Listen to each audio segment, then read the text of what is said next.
Bienvenue dans cette vidéo sur le thème de l'État et de la souveraineté en droit constitutionnel. L'État est composé de 3 éléments: un territoire, la population et la puissance publique. La puissance publique est souveraine. La souveraineté, c'est le pouvoir suprême d'une entité qui s'exerce de façon autonome et indépendante. Quels sont les types de souveraineté? D'abord, on a la souveraineté interne. C'est le pouvoir de l'État à l'intérieur de ses frontières. Il détient un pouvoir absolu pour prendre les décisions finales, c'est-à-dire qu'il peut créer et appliquer le droit sur son territoire. En bref, l'État a la compétence de la compétence. Premièrement, cela signifie qu'il définit lui-même les règles du jeu politique et juridique. Par exemple, il peut conclure des traités, rendre justice ou lever des impôts. Ensuite, la souveraineté interne, c'est aussi une question de monopole sur l'usage de la force publique. L'État peut donc recourir à la contrainte organisée pour faire respecter ses lois. Ensuite, on a la souveraineté externe.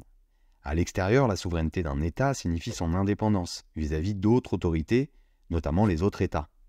Mais attention, il y a des limites. L'État doit respecter la souveraineté des autres pays et peut parfois choisir de transférer certaines de ses prérogatives à une organisation internationale. Quelles sont ces limitations de souveraineté ?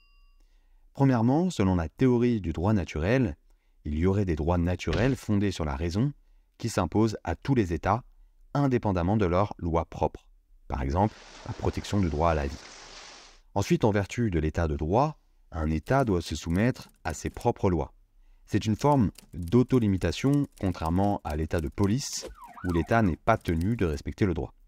En somme, la souveraineté de l'État est à la fois un pouvoir immense et un exercice de responsabilité marqué par des limites internes et externes.